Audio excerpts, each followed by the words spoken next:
नमस्कार दर्शक बंधु आमे एमिति एक जगह को आसी पहुँचीचु जो जगार धामनगर विधायक मान्यवर मंत्री सूर्यवंशी सूरज पूजा पाठ करी प्रचार प्रसार मैदान को लेते आज से जगार अच्छु से जगह ये धामनगर विज्ञापित अंचल 3 नंबर वार्ड रे बाबा कंटावणिया अनंत बट बोली जहाँ ना अच्छी आज की 2 दिन है एठी विश्व शांति ब्रह्मगोच्छंत महायज्ञ आरंभ होईची। आज 2 दिन आम सहित अच्छा ये कमिटर किसी मेम्बर आसतु तांकर प्रतिज्ञा नवा। मु श्री मनोज कुमार सिंह ये अवधूत आश्रम जड़े सक्रिय सभ्य तथा भक्त बर्तमान मु समस्त न्यूज चैनल को स्वागत करुच्ची। ओं श्री विश्वगुरु अवधूताय नमः। ये जो अनंत बट पागल बायांकर आश्रम माघ मास शुक्ल पक्ष सप्तमी तिथि 3 दिन व्यापी एठारे विश्व शांति यज्ञ अनुष्ठित हुए। समग्र पृथ्वी वर्तमान एक घड़ीसंधि मुहूर्त उपनीत। समस्त पृथ्वी रे वर्तमान ध्वंसलीला आरंभ हो जाइए। एटी विश्व शांति महायज्ञ लक्ष्य होउची समग्र पृथ्वी रे समस्त मनीष मानक मध्य आध्यात्मिकता जागू, समस्ते समस्त को भल पातु, समस्ते समस्त सहित सहयोग मिलमिशी रुहतु। ये आश्रमर मुख्य उद्देश्य यही विश्व शांति महायज्ञ एठारे जो होची ब्रह्म गोच्छंद 3 दिन व्यापी यार मुख्य उद्देश्य यही अंचलर लोक माने तथा जनसाधारण जयनगर कुलियागुड़िया जोरागुड़िया तथा समग्र धामनगर बाहर एमती कि विभिन्न अंचल दूर दूरांतर भक्त मैंने एठी आसंती। एठारे सेमानक पई समस्त प्रकार व्यवस्था करा जाय थाए। 3 दिन धरी एठारे भगवान को आध्यात्मिक परिवेश सृष्टि हुए। समग्र मनीष मानक मध्य जो आध्यात्मिक प्रवृत्ति जागृत हुए। एठारे भजन कीर्तन भक्त मानक द्वारा करा जाए एवं होम घिओ आउ झुणारे ए अंचलटा भरपूर हो जाए व्यासे। तेणु समस्ते एकाकार हो जाती, जाति धर्म वर्ण निर्विशेष समस्ते एक होई से भगवान को पाखरे निजर मनस्कामना पूरण करने तथा पृथ्वी रे शांति सृष्टि हो एक कथा समस्त मन रे कामना करती। चिंतामणि जेना आश्रमर निकटस्थ ग्रामर बासिंदा मु आश्रमर जड़े स्थायी भक्त बा स्थायी सदस्य। यार इतिहास होची 1932 मसीह आमर जो आश्रम जो बाबांकर बाया बाबा एवं पागल बाबा एवं बाया बाबा प्रथमे 1932 मसीह वृक्ष मूल आसी बसी थिले।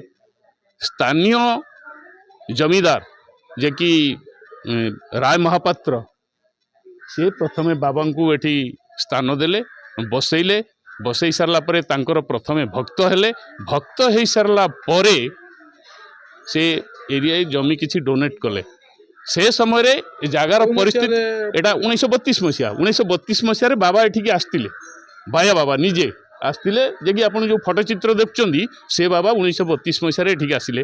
आसिला परे एठी रात्रि जापन कले। रात्रि जापन कला भितरे एठी बासिंदा जो आपणकर आमर एठिका जमीदार जे राय महापात्र वंशर से जमीदार आसी तांको भेटिला परे बाबा को एरिया जमीटा को दान कले। दान करिया समय रे ये एरिया थिला कंटार बण थिला। श्री परमानंद बेहेरा अवसर प्राप्त शिक्षक संस्कृत शिक्षक मुझे 91 मसीह यही अनुष्ठान में जड़ित अच्छी एवं यही अवधूतर जो लीला ता केबे हेले वर्णना करिहेब नाही।